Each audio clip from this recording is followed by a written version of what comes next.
우린 그래도 같이 하나님 말씀 함께 봉독하시길 바랍니다. 요한복음 4장 19절에서부터 26절 말씀입니다. 우리 함께 봉독하시겠습니다. 19절부터 시작. 여자가 이르되 주여 내가 보니 선지자로소이다. 우리 조상들은 이 산에서 예배하였는데 당신들의 말은 예배할 곳이 예루살렘에 있다 하더이다. 예수께서 이르시되 여자여 내 말을 믿으라. 이 산에서도 말고 예루살렘에서도 말고 너희가 아버지께 예배할 때가 이르리라. 너희는 알지 못하는 것을 예배하고 우리는 아는 것을 예배하노니 이는 구원이 유대인에게서 남이라. 아버지께 참되게 예배하는 자들은 영과 진리로 예배할 때가 오나니 곧 이때라. 아버지께서는 자기에게 이렇게 예배하는 자들을 찾으시느니라. 하나님은 영이시니 예배하는 자가 영과 진리로 예배할지니라. 여자가 이르되 메시아 곧 그리스도라 하는 이가 오실 줄을 내가 아노니 그가 오시면 모든 것을 우리에게 알려주시리이다. 예수께서 이르시되 네게 말하는 내가 그라 하시니라. 아멘. 아멘. 잠깐 기도하십시다. 한 번 더. 하나님 아버지 감사합니다. 오늘도 주님의 은혜로 저희들 이 자리로 이끌어 주시고 하나님 말씀을 함께 나눌 수 있는 자리에 함께 하시니 감사합니다. 이 시간에도 성령님 말씀해 주시옵소서. 그래서 우리가 듣겠나이다 이 자세를 가지고 말씀을 들을 때 말씀을 통해서 우리 심령이 회복되어지는 놀라운 은혜가 넘치도록 이 예배를 축복해 주시고 보정한 종의 입술을 붙잡아 주시옵소서. 예수님의 이름으로 기도드리옵나이다. 아멘. 여러분 그 성경을 읽으면서 그 솔로몬 때부터 예수님의 시대까지 얼마나 오랜 기간이라고 혹시 생각하십니까?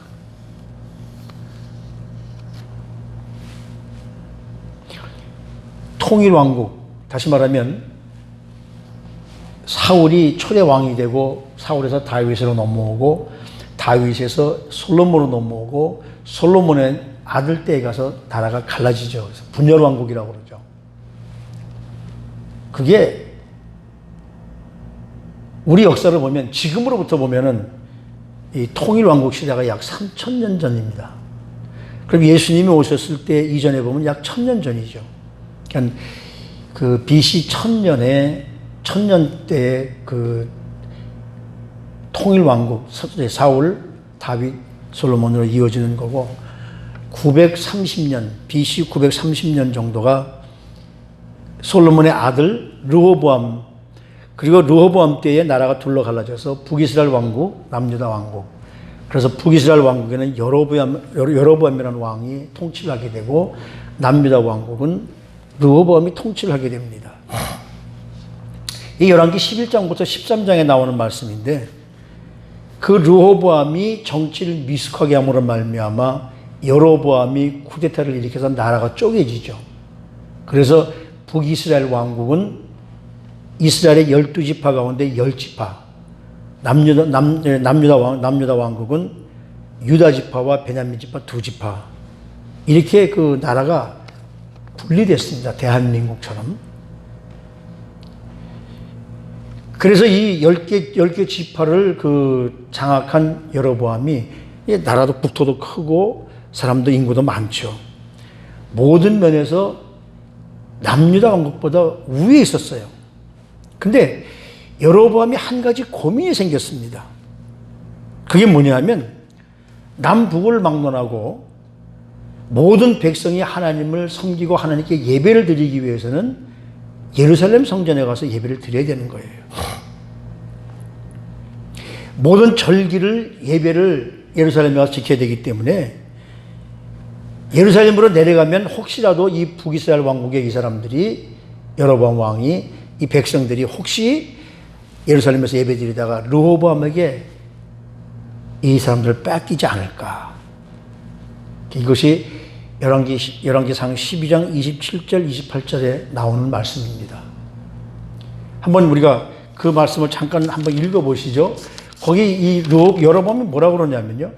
만일 이 백성이 예루살렘에 있는 여호와의 성전에 제사를 드리고자 하여 올라가서 이 백성의 마음이 유다 왕된 그들의 주 르호보암에게 돌아가서 나를 죽이고 유다 왕 르호보암에게 돌아가리라 하고 이에 계획하고 두 금송아지를 만들어. 이게 중요한 거예요. 하나님의 백성이 하나님께 예배드리는 것이 아니라 예배드릴 장소를 따로 만들어서 거기에 두 금송아지를 단과 베델에 만들어서 무리에게 말하기를 너희가 다시는 예루살렘에 올라갈 것이 없도다. 이스라엘아 너희를 애굽 땅에서 인도하여 올린 너희의 신들이다. 금송아지가. 그거 보면 여로보암이 나라를 크게 차지하긴 했지만은 보면 자신 없는 지도자였던 것 같아요. 자기가 자신이 있으면 왜 백성들이 그리 간다고 생각을 하겠습니까? 그러니까 여로보암이 생각하기에는 신생 북이스라엘 왕국이 안전하게 지키는데 걸림돌이 될 불안 요소가 뭐냐면 이스라엘 백성들이 남유다 왕국의 예루살렘에 가서 예배드릴 때 그들의 마음이 변할까 봐 그것이 두려웠던 거죠. 그래서 여로보암이 국경을 폐쇄하고 사마리아에 있는 곳에 단에다가 베델에다가 금송아지를 한 마리씩 세워놓고 이것이 너희를 애굽에서 인도하는 신이라고 이스라엘 백성들의 종교를 바꿔버리고 말아요. 하나님에 대한 정통성, 그것이 북이스라엘 왕국뿐만 아니라 이 남유다 왕국에도 있는데 자기의 욕망 때문에 하나님의 말씀을 왜곡시키고 거기다 금송아지 둘을 만들어 놓고 더군다나 레위인도 아닌 일반 사람들을 제사장으로 만들어 놓은 큰 우를 범하게 됩니다. 이 잘못된 예배 관습이 1000년이 지나 1000년까지는 아니죠. 한 900, 그렇죠. 한 1000년으로 봐야 되죠. 예수님 시대까지 그대로 왔던 것이죠.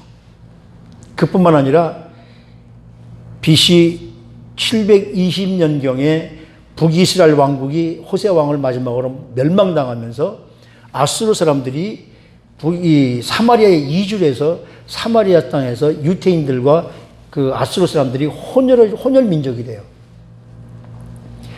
그래서 많은 유태인들이 갈릴리에서 예루살렘으로 가기 위해서는 직접 내려가면 빠른데 거기 사마리아 사람들 혼혈 민족이 살기 때문에 상종을 하지 않기 위해서 지중해로 돌아간다든지 아니면 요단강을 건너서 동쪽으로 해서 사람들이 넓게 돌아가는 지금 그런 일이 있었는데 오늘 이 요한복음 4장은 예수님께서 일반 유태인들처럼 이렇게 돌아가지 않고 직접 사마리아 지역으로 내려가다가 사마리아 수가라는 곳에서 이 여인을 만납니다. 우리가 다 잘 아는 말씀이에요. 요한복음 4장에 나오는. 그 예수님께서 거기에 앉았다가 그 여인이 물 길러 올 때 그 여인을 만나서 그 여인에게 내게 좀 물을 좀 줄 수 없겠느냐. 그랬더니 그 여인이 뭐라고 그러냐면 당신은 유태인인데 왜 사마리아인 나에게 이걸 달라고 하느냐. 당신은 지금 물들 그릇도 없고 그래서 약간 빈정대는 투로 얘기하니까 우리 주님께서 그 여인의 안타까운 심정, 그 여인의 그 가슴속에 응어리 맺힌 것을 풀어주시기 위하여서 그 여인의 숨기고 싶은 과거를 우리 주님이 발설을 하세요. 뭐라고 발설하십니까? 우리가 잘 아는 바와 마찬가지로 내 남편을 좀 데리고 오라. 그 여인이 뭐라기를 나는 남편이 없습니다. 그러니까 예수님께서 맞다. 내가 남편이 5명이 있었는데 그들하고 지금 살지 않고 지금 하나 있는 남편, 6번째 남편도 내 남편이 아니다. 맞다. 왜 예수님께서는 숨기고 싶은 과거를, 그 여인의 과거를 공개해버리고 말까요?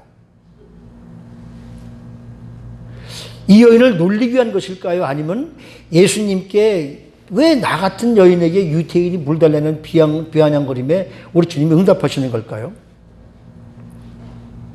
실제로는 우리 주님은 누구든지 사랑하시기 때문에 그 여인이 정말 하나님께 어떤 모습으로 예배를 드리는가, 그 여인의 죄를 깨닫게 하고 메시아 되신 나를 만나게 하려는 우리 주님의 의도가 그 안에 있었던 것이죠.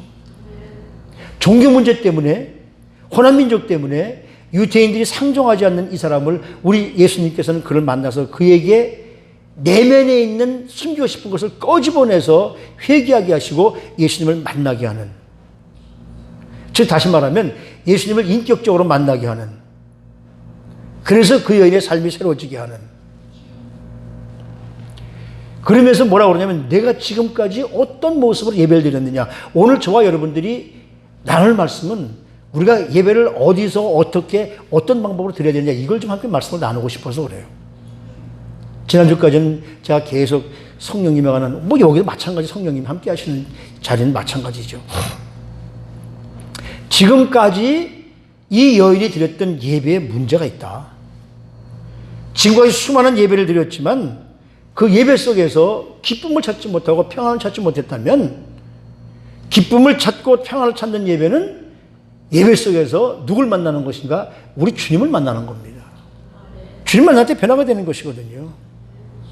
저와 여러분들도 예배당에 와서 예배를 드리면서, 아니면 어디서든지 예배를 드리면서 참 만족을 얻지 못했다면 우리 속에 무언가 문제가 있음을 먼저 발견해야 돼요.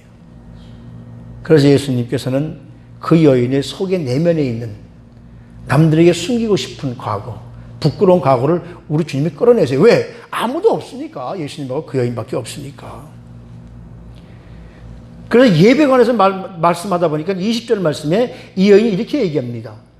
우리 조상들은 이 산에서 예배하였는데 당신들의 말은 예배할 곳이 예루살렘에 있다이다. 다시 말하면 사마리아 사람들은 조상들로부터 대대로부터 거기에 여로보암이 금송아지를 만들어서 단과 베들에 놓고 이것이 우리가 드릴 예배 대상이다라고 말했는데, 당신들은 어떻습니까? 유대인들은 그것이 아니라 예루살렘에 예배할 장소가 있다고 말합니다. 이 여인의 물음은 어느 곳에서 예배를 드려야 정말 참된 예배가 될 것인가라고 우리 주님께 물어보는 거예요. 왜? 자기의 과거를 알고 있는 이분이 선지자라는 말이 여기 들었거든요. 그래서 당신의 선지자 아닙니까? 라고 이 질문도 하니까요. 남쪽 사람들은 응당 예배는 예루살렘에 있는 성전에서 드려야 된다라고 했고, 북쪽에 있는 사마리아 사람들은 그것이 아니라 사마리아 땅에서, 사마리아 산에서 예배드리는 것이 진짜 예배라고 서로 다른 주장을 지금 하고 있는 것이죠. 이에 대해서 우리 주님이 22절 말씀을 통해서 이렇게 말씀하십니다. 너희는 알지 못하는 것을 예비하고 우리는 아는 것을 예비하노니 이는 구원이 유대인에게서 남이라.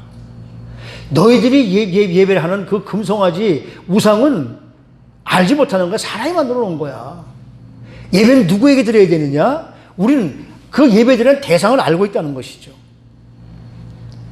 어디서 예배를 드릴 것인가? 그건 저 뒤쪽에 가서 차후에 제가 다시 한번 말씀을 드리겠습니다만은, 예배에 있어서 가장 중요한 것은 뭡니까?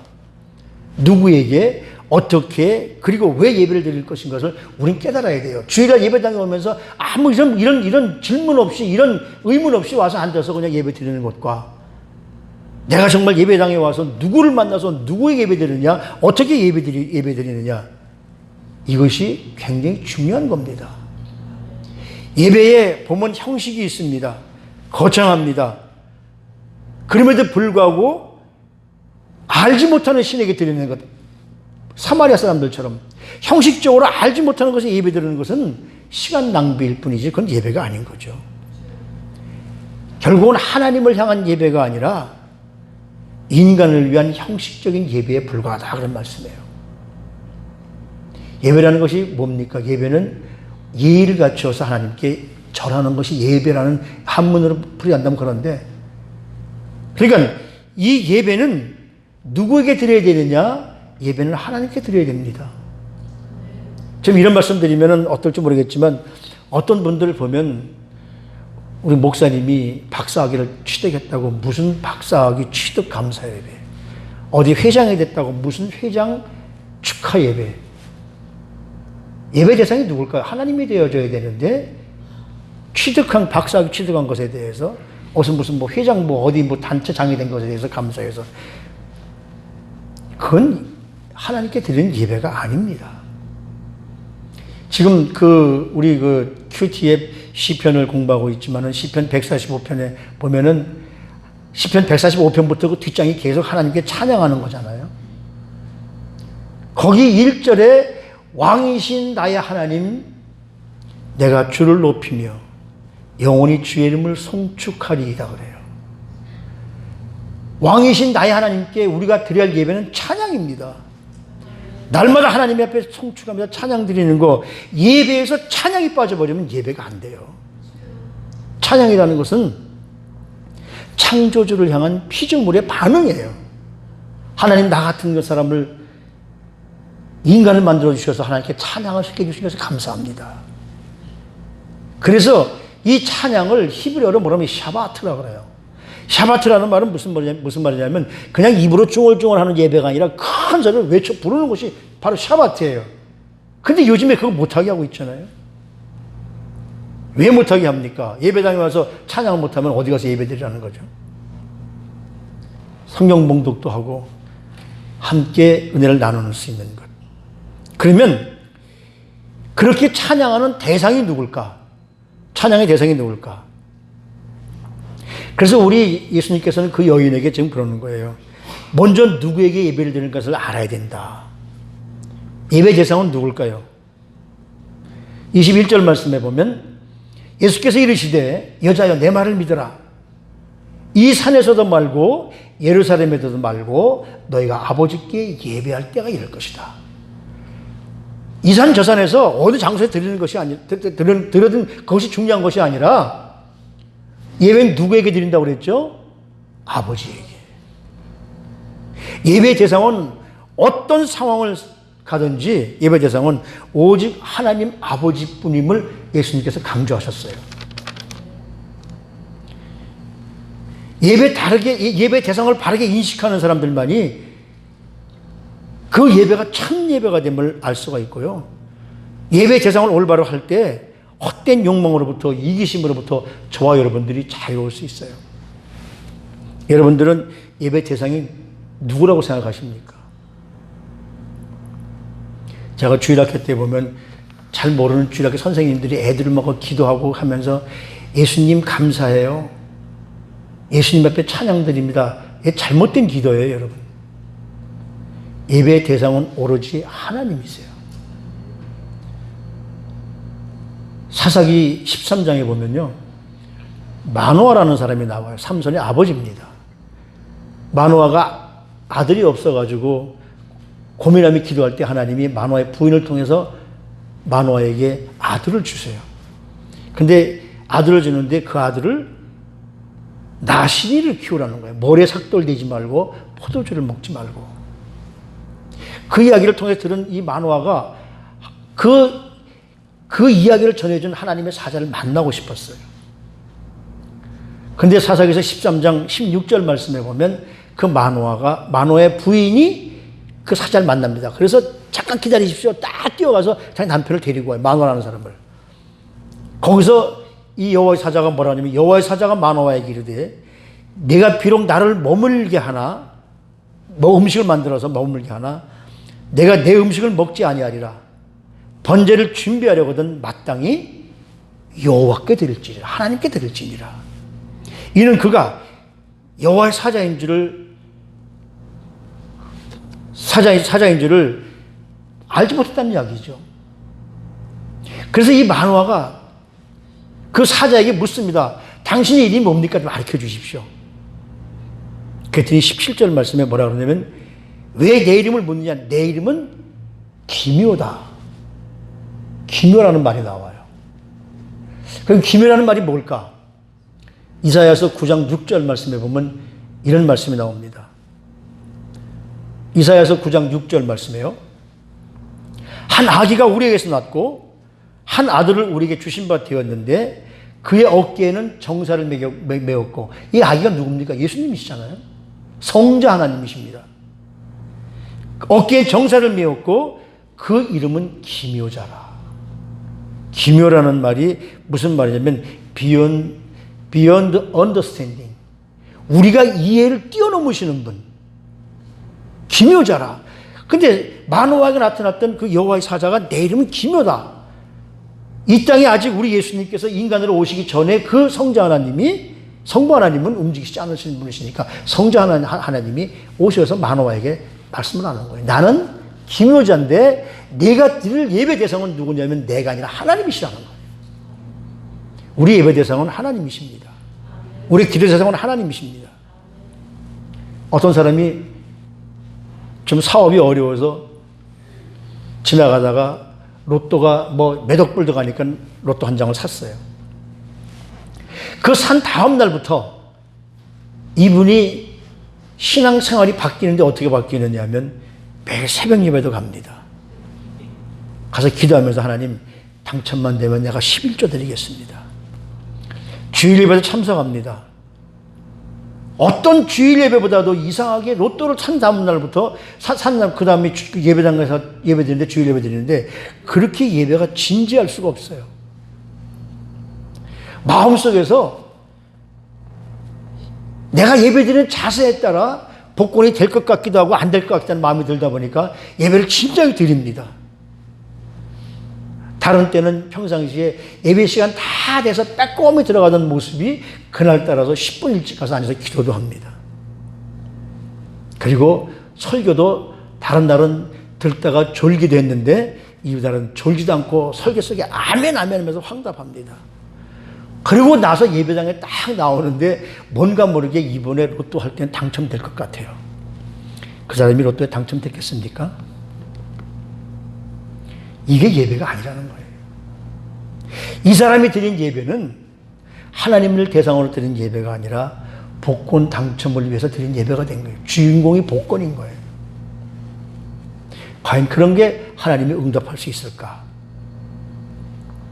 사업을 위해서 드리는 예배. 하나님 이번에 사업을 내가 시작했는데 이 사업을 잘 되게 해주십시오 하면서 그 사업을 드리는 예배, 사업 중심 사업이 되는 예배, 예배일까요? 내가 엊그제 대통령으로부터 장관직을 하라고는 그런 걸 받았는데 이것이 꼭 될 수 있도록 하나님 이 예배에서 꼭 나를 좀 장관을 만들어 주십시오. 그게 예배일까요? 그만큼 1억 천금을 위해서 무언가 지금 한 개 대박 터뜨릴 게 있는데 그것이 꼭 되게 해 주십시오. 그것이 예배인가요? 그건 만문이즘입니다. 바로 여로보암이 만들어 놓은 금송아지. 돈을 섬기는, 물질을 섬기는, 명예를 섬기는 이 같은 잘못된 예배 기도가 우리 삶에 얼마나 어처구니없게 다가오는 경우가 많은지 몰라요. 그런 것들이 정말 거듭되면 거듭될수록 오히려 우리의 삶은 하나님과 멀어지게 됩니다. 왜냐고요? 신앙의 진원지를 자기 숭배 행위에 있기 때문에 그래요. 신앙의 중심은 하나님을 향해야 되는데 자기 중심에 있기 때문에 신앙이라고 하는 사람 가운데 이런 사람들이 얼마나 많은지 몰라요. 그래서 예수님께서 지금 그 여인에게 예배를 어떻게 드릴 것인가 예배자의 자세를 말씀드립니다. 24절 말씀해 보니까 뭐라 그러냐면 하나님은 영이시니 옛날에는 신령과 진정으로 그렇게 했는데 여기 새로 바뀐 성경에 뭐라면 하나님을 영이시니 예배하는 자는 영과 진리로 예배할지니라. 예배 자세가 영으로 거신 하나님 앞에 내 영을 다해서 진리를 통해서 예배를 드려야 된다는 말씀이죠. 영이신 하나님께 진리 안에서 진리가 뭡니까? 요한복음 14장 6절 말씀에 보면 우리 예수님께서 그런 말씀하시잖아요. 내가 곧 길이요 진리요 생명이니 나로 말미암지 않고서는 그렇게 말씀하시잖아요. 진리는 예수님이십니다. 그러니까 예배라는 것은 어떤 공간의 문제가 아니라 우리 인간 중심의 문제임을 우리 주님께서 깨닫게 하시는 거예요. 그럼 영적 예배를 드리는 건 뭘까?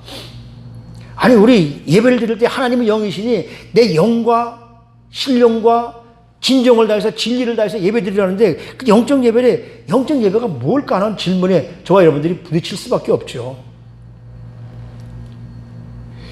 요거를 잘 알기 위해서는 여러분들이 지난 금요일 날 한 3, 4주 동안 나왔으면 깨닫게 됐는데 죄로 타락한 인간이 영적으로 하나님과 관계가 맺어질 수가 없어요.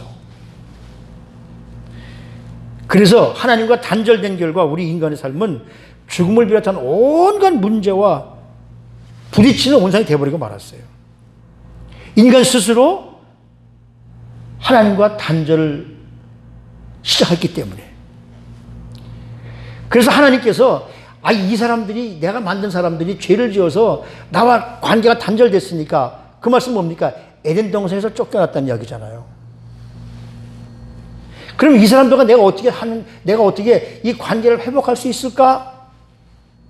그래서 창세기 3장에 이미 하나님께서 우리를 위해서 하나님의 아들을 보내시고, 그 아들이 우리를 위해서 희생하게끔 하나님이 이미 결정을 하셨어요. 창세기 3장에.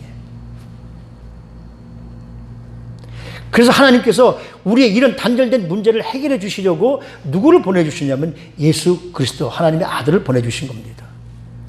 그래서 우리를 위해서 하나님과 화해의 방편으로 예수 그리스도를 보내주신 것이죠. 이것이 곧 뭐냐면 하나님이 우리에게 주신 은혜입니다. 이 은혜가 없었으면 저와 여러분들은 하나님과 관계를 맺을 수가 없는 사실이죠. 그래서 골로새서 1장 20절 말씀에 사도 바울이 그렇게 말을 해요.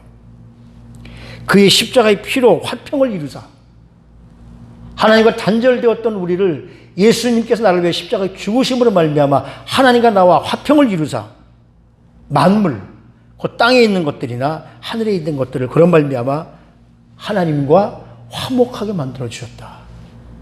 리컨실, 다시 한번 하나님과 화목하게 만들어 주셨다는 거예요. 다시 말하면 예수님께서 우리의 죄와 형벌을 다 짊어지시고 십자가에 죽으심으로 말미암아 하나님과 관계를 회복될 수 있다는 거예요. 왜 예수님이 십자가에 죽으셨습니까? 예수님은 죄를 알지도 못하시고 죄를 짓지도 않으신 분이신데, 내가 지은 죄, 내가 죽어야 할 그 자리에 우리 예수님께서 십자가에 달려서 내 대신 우리 주님이 내 죄를 짊어지시고 십자가에 죽으신 거예요.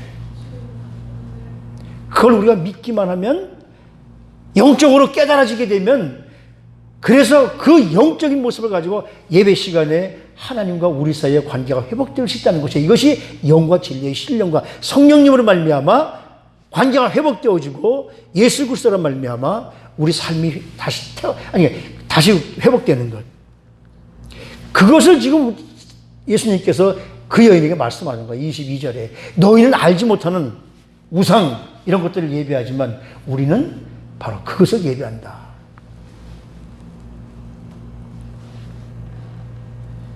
그러면서 뭐라고 그러냐면 구원이 유대인에게서 남이라. 유다 지파의 후손이며 다윗의 혈통을 이어받은 예수 그리스도를 통해서 이 구원이 일어난다라고 우리 주님께서 말씀해 주시는 것이죠. 그러니까 하나님과 우리와의 관계 회복은 예수 그리스도를 통해서만 이루어질 수 있습니다. 요즘에 WCC니 NCC니 다른 종교에도 구원이 있다. 여러분 그런데 현혹되지 마십시오. 예수 그리스도를 통하지 않으면 내가 곧 길이요 진리요 생명이니 나로 말미암지 않고서는 아버지께로 올 자가 없다라고 분명히 말씀하셨어요. 예수님께서만이 하나님과 우리 사이를 화목시켜 주신 거예요.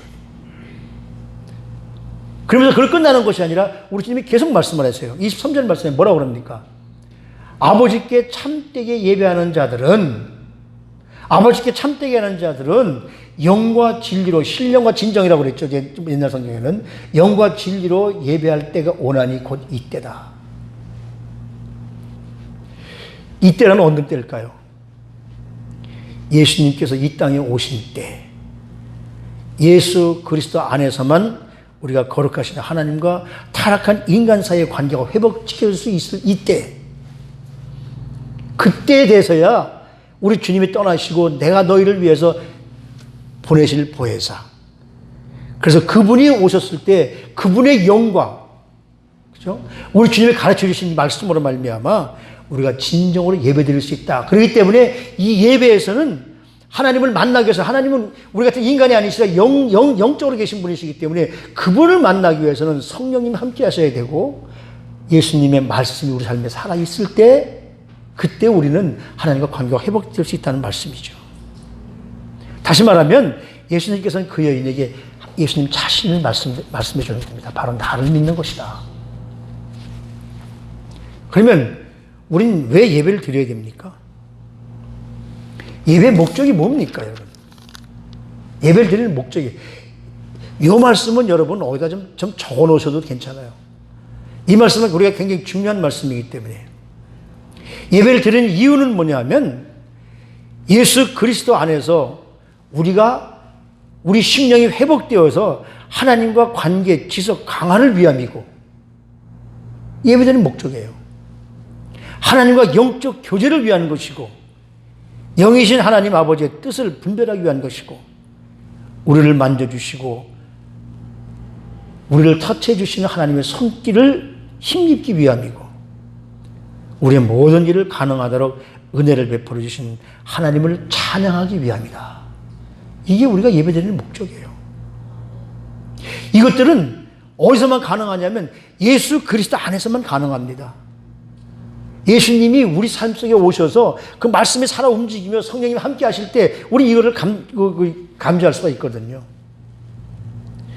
그렇기 때문에 우리가 신령과 짐정이 없이 예배드리는 것은 참된 예배가 될 수가 없다는 겁니다. 진리를 의지하지 않은 예배. 진리가 누굽니까? 예수님이라고 그랬잖아요. 진리를 의지하지 않은 예배. 진리를 떠난 예배. 진리 앞에서 자기를 부인하지 않는 예배는 안 된다는 거예요. 예수님 앞에서 나를 부인하는 그래야 참된 예배가 될 수 있다는 거죠. 예배 하나님 말씀을 들으면서 공감되는 말씀이 있어서 저건 나에게 주는 말씀이 하나 때 은혜 받는 건데 많은 사람들이 우리 교회는 그런 분들이 없는 줄 제가 분명히 믿으니까 자신 있게 말씀드리지만 저건 아무개 장로 아무개 권사가 들어야 되는데 그러면 그 말씀은 나하고는 관계가 없는 말씀입니다. 저건 나에게 주시는 말씀이라고 내가 부인하고 내가 변해야 되는데 그래야 그것이 참된 예배가 될 수 있는데 그러면 이제는 어디서 예배를 드려야 되느냐? 중요한 문제죠. 예배의 장소, 하나님께 어디서 예배를 드려야 하나님이 기쁘게 받으실까? 요즘 같은 이 팬데믹 시즌 이게 우리의 굉장히 중요한 이슈가 되는 문제입니다. 주님은 이렇게 말씀하세요. 21절 말씀에 뭐라고 그랬습니까? 예수께서 이르시되 여자야 내 말을 믿으라. 이 산에서도 말고 예루살렘에서도 말고 너희가 아버지께 예배할 때가 이를 것이다. 그 영어에 보면은 neither nor라는 말이 있어요. neither nor. 이것도 아니고 저것도 아니다. 이 산도 아니고 예루살렘도 아니다. 그럼 어디서 예배를 드려야 될까? 북쪽 사람들은 이 산에서 드리는 예배가 즉 단이나 베델에서 드리는 예배가 진짜라고 그러고 남쪽 사람들은 예루살렘 성경에서 드리는 예배가 진짜라고 그러는데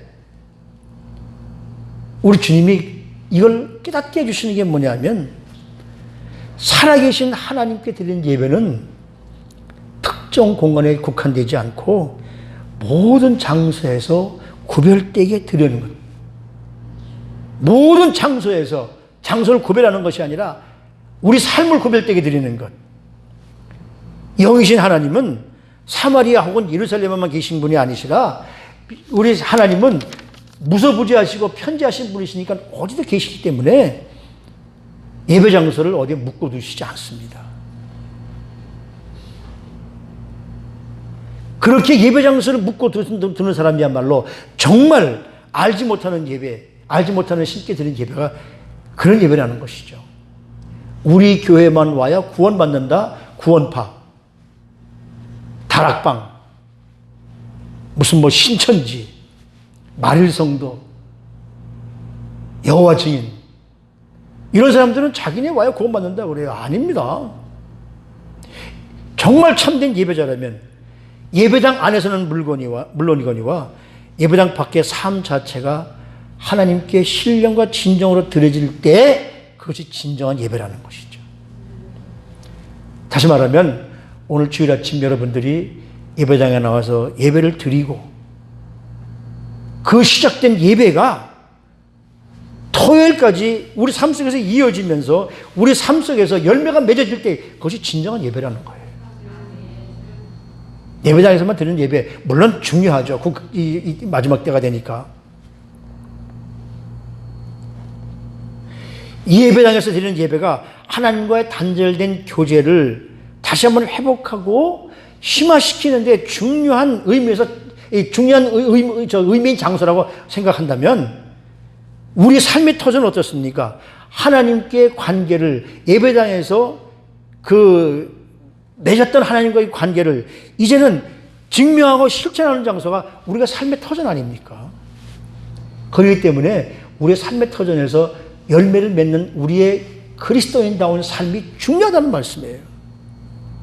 그러면서 23절 말씀에 뭐라고 그러냐면 아버지께 참되게 예배하는 자들은 영과 진리를 예배할 때가 오나니 이렇게 말합니다. 예배할 때가 오나니.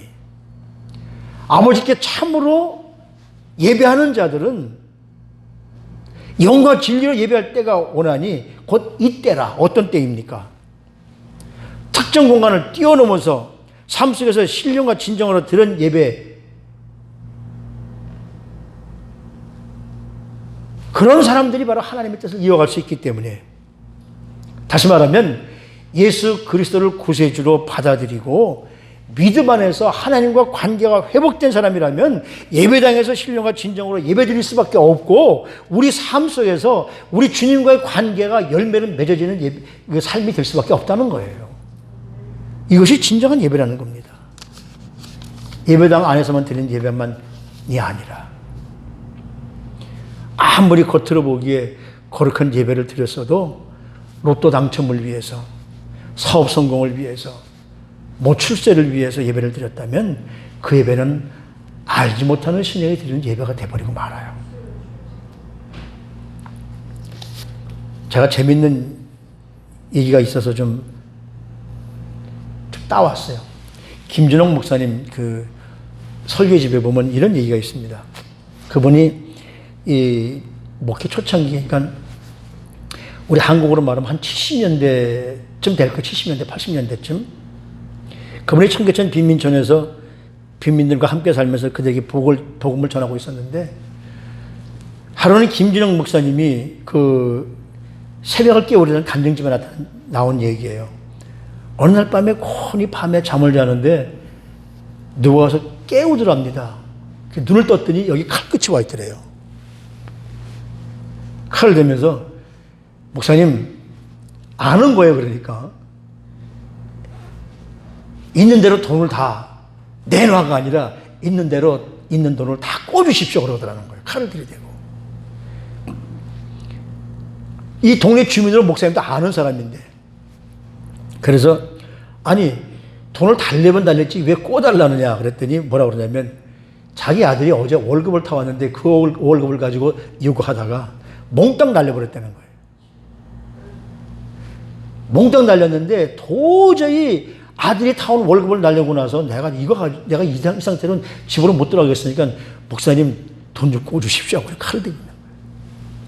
그래서 목사님이 마침 다 뒤져보니까 3,000원, 지금 3,000원 아무것도 아니지만 그 당시에는 꽤 큰 단위였었거든요. 70년대 초 때면 그 화폐개혁 바로 지나면서 그 10,000원, 뭐 사람들이 뭐 10,000원 정도 월급을 받을 때니까.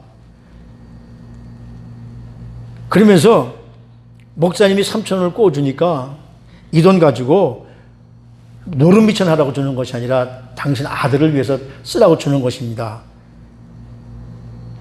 그랬더니 이 사람이 그걸 가지고 노름하는 사람이 그냥 갔겠습니까? 어디로 갔겠습니까? 그럴 리가 없죠. 그러고서 이제 목사님 다시 잠이 들었습니다. 근데 아침 일찍 누가 문을 두드려요. 나가보니까 아까 돈을 받아간 그 사람이 서 있습니다. 그 얼굴을 바라보는 순간 목사님이 되게 기분이 나빠졌다고 그래요. 또 돈을 얻으러 왔구나라고 짐작한 거죠. 근데 지난밤과는 달리 들어와서 당당하더라는 거예요. 그러면서 안주머니에서 지폐 뭉쳐서 꺼내서 3,000원을 탁 목사님한테 내놓습니다. 내놓고 그다음에 이 빈민촌들에겐 거금인 또 7,000원을 내놓으면서 이건 목사님 헌금입니다. 그래서 어떻게 된 일입니까? 하룻밤 사이에. 그랬더니 이 사람이 이런 얘기를 해요. 목사님, 예배당 돈이 세긴 셉디다. 예배당 돈으로 판을 버리자마자 그 돈들이 다 내게 몰려옵디다. 이게 다 목사님과 하나님 덕분 아니겠습니까? 그러면서 거기 김준영 목사님이 이렇게 얘기를 합니다. 어떻게 생각하십니까? 그날 딴 돈이 하나님의 은총이었을까요? 여러분 어떻게 생각하십니까? 그러면서 김진영 목사님이 이런 얘기도 해요. 나도 옛날에 목사가 되기 전에는 노름집에 가서, 노름판에 가서 했는데, 노름판에 가서 카드를 받을 때마다 기도했다는 거예요. 하나님, 이 카드가 만든 카드가 되게 해주십시오 라고 기도를 간절히 보면은 다른 카드. 이런 자세로 우리가 헌금하고 기도한들 하나님 받아주실까요? 우리는 그런 삶을 사는 것이 아니라 우리 신앙에, 우리 삶에 이런 것들 일확천금 누리고 이런 것들을 사는 것이 아니라, 하나님이 그런 데 축복해 주시는 것이 아니라, 로또를 당첨해서 로또를 사서 로또 당첨하기 위해서 진작에 예배드렸다고 해서 당첨되는 것이 아니라, 우리 삶은 우리 삶 속에 성령님이 오실 때 우리 속에는 화평이 이루게 될 줄로 믿습니다. 여러분들은 진짜 정말 이 시간에 영과 진리로 하나님 앞에 예배를 드리고 있습니까? 우리 사랑하는 성도님들, 교우들, 가족들, 그리고 우리 대한민국, 그리고 내가 살고 있는 미국을 위해서 얼마나 여러분 사랑하고 그들을 위해서 기도하고 있습니까? 정말 예배 후에 일터 속에서 하나님을 만난 그 아름다운 모습을 가지고 이곳을 사랑하고 있습니까?